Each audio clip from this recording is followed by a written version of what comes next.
अस्सलाम वालेकुम दोस्तों, पेशावर ज़ल्मी ने बिल आखिर क्वालिफाई कर लिया फाइनल के लिए भाईजान। अब फाइनल में कौन होगा पेशावर ज़ल्मी के साथ?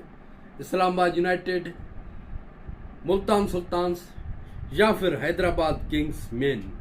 स्टार्ट जो था वो बेहतरीन था, बाबर आजम और मोहम्मद हारिस का, फिर कुसाल मेंडस और बाबर आजम की अनबिलीवेबल परफॉर्मेंस भाईजान। इनकी जोड़ी वैसी है जैसे मैंने हमेशा कहा है कि अब पीसीबी को कहना पड़ेगा कि भाईजान कुशाल मेंडस को पाकिस्तान टीम में लाओ। तो कुशाल मेंडस और बाबर आजम आउट होने का नाम नहीं लेते। हमेशा इन्होंने 50+ की पार्टनरशिप की है। कभी कभार कोई बुरा दिन आ जाए तो अलग बात है, वरना 50+ की पार्टनरशिप इनकी जुड़ती है। इनकी कमाल परफॉर्मेंस और बॉलिंग पॉइंट ऑफ व्यू से देखा जाए तो भैया सुफियान मुकीम और अरुण हार्डे की जो पार्टनरशिप लगी, बॉलिंग में भी एक पार्टनरशिप की जरूरत होती है। आते साथ ही इंपैक्ट डाला। यहां सुफियान मुकीम ने कम स्कोर रन्स दिया पहले ओवर में, दूसरे ओवर में अरुण हार्डे ने विकेट भी ले ली और स्कोर रन्स कम दिया, फिर दोबारा विकेट लेने में कामयाब हुए। मेरे ख्याल में उस ओवर में 2 विकेट हासिल की यहां अरुण हार्डे ने। तो अरुण हार्डे ने पिच को अच्छे से इस्तेमाल किया, सही से समझे, उसका सबक हासिल किया। मोहम्मद बासित जो यंगस्टर है, देखिए लास्ट ओवर जो वो करवाना आया, वैसे 19वां ओवर था, लास्ट नहीं कहा जाए, लेकिन लास्ट ओवर साबित हुआ वो इस्लामाबाद यूनाइटेड के लिए।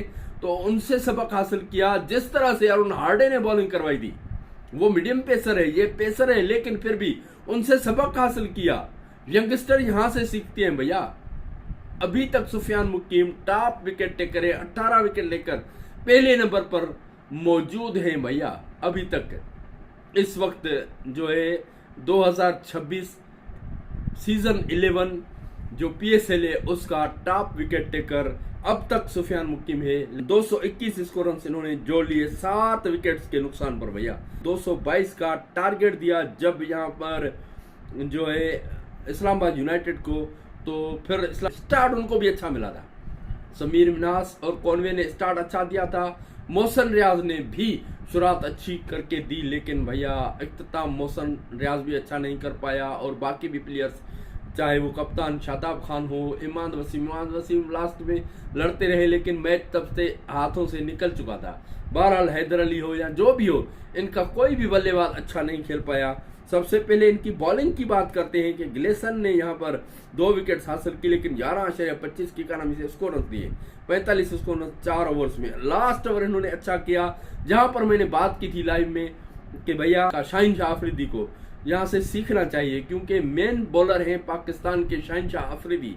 तो ये हमेशा ऐसे नहीं कर पाते, कमबैक नहीं कर पाते। अगर पहले मार खा जाते हैं तो फिर कमबैक नहीं कर पाते। लेकिन ग्लेसन, अरुण हार्डे मुझे याद आ रहा है बार बार, क्योंकि उनकी परफॉर्मेंस भी ऐसी थी।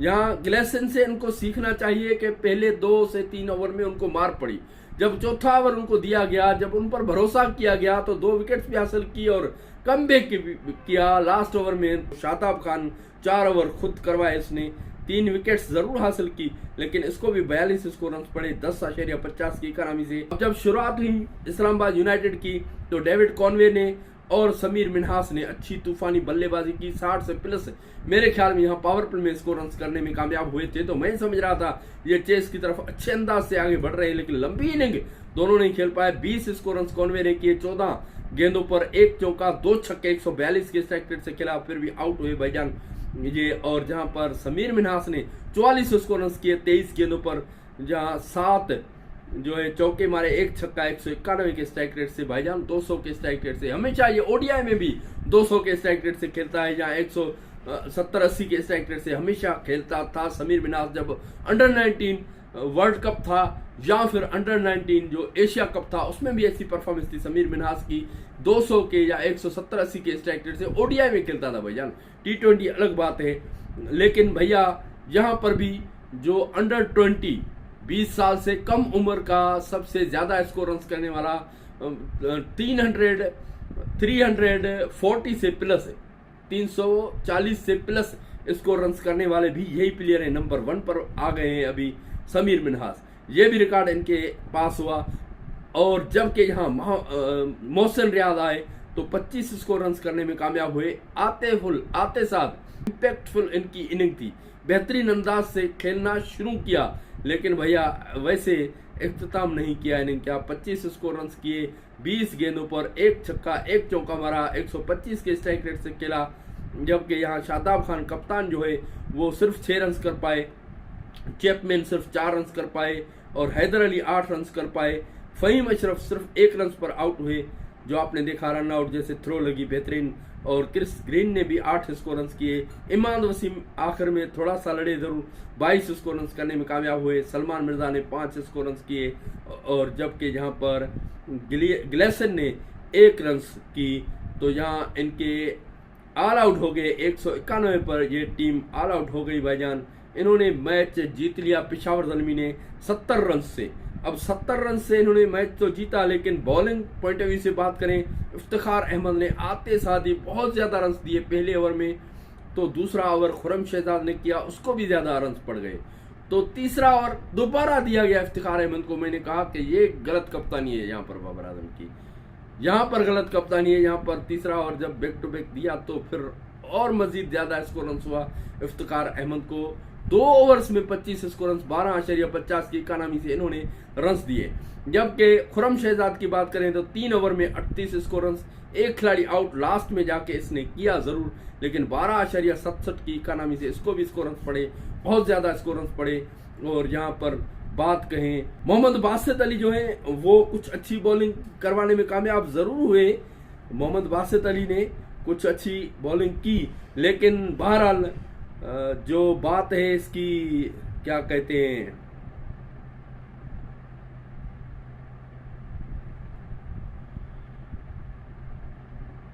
सुफियान मुकीम और अरुण हार्डे की, इनकी जो पार्टनरशिप जुड़ी तो कमाल की जुड़ी भाईजान।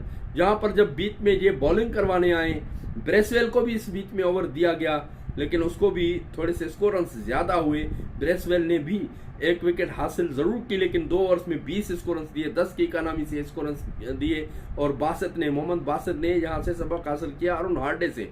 अरुण हार्डे जिस तरह से बाउंस कर रहे थे, स्लो बाउंस मार रहे थे, उस तरह से यहाँ हमारे तो लास्ट ओवर में 2 विकेट्स लेने में कामयाब हुए, लेकिन 3.4 ओवर्स में 19 स्कोर रन, 5.18 की इकानमी से बेहतर परफॉर्मेंस है ये। बहरहाल सुफियान मुकीम आते साथ छा गए, 2 विकेटें हासिल की, 25 स्कोर रन दिए 4 ओवर्स में, 6.25 की इकानमी से। अरुण हार्डे ने 4 ओवर्स अपने मुकम्मल किए, 24 स्कोर रन देकर 3 विकेट हासिल की, 6 की इकानमी से स्कोर रन दिए। बहरहाल यहाँ पर one and only Babar Azam की टीम जीत गई। बाबर आजम की खुद की अनबिलीवेबल परफॉर्मेंस, अगर कोई कप्तान ऊपर से लीड करता है तो फिर पूरी टीम यहाँ पर बेहतर परफॉर्मेंस करने में कामयाब होती है। इस तरह से बाबर आजम ऊपर से लीड कर रहे हैं। हमें ना सिर्फ बाबर आजम की पीएसएल में खेलने की खुशी है, लेकिन हम समझ रहे हैं कि जैसा बाबर आजम हमें 2019 में मिला था, जैसा 2022 तक, 2019 लेकर 2022 तक भाईजान, इसी बाबर आजम की ऑल फॉर्मेट में 2022 में 8 सेंचुरियां दी भैया एक ही साल में। 2019 में इनकी अनबिलीवेबल परफॉर्मेंस थी, 2020-21 में भी अच्छी परफॉर्मेंस दी। 2023 के बाद भैया ODI world cup 2023, 2024 T20 world cup, या फिर उसके बाद जितने भी टूर्नामेंट रहे बाबर आजम कोलैप करते रहे। 1 साल तक T20 से बाबर आजम बाहर थे। इसी स्ट्राइक रेट के ऊपर बात हो रही थी। आज के दिन 171 के स्ट्राइक रेट से खिला है बाबर आजम भैया। तो बाबर की ये परफॉर्मेंस जो वापस आई है, तो हम खुश हुए हैं कि पाकिस्तान टीम में वो बाबर आजम वापस आया है जिसकी 2019 में अच्छी परफॉर्मेंस थी।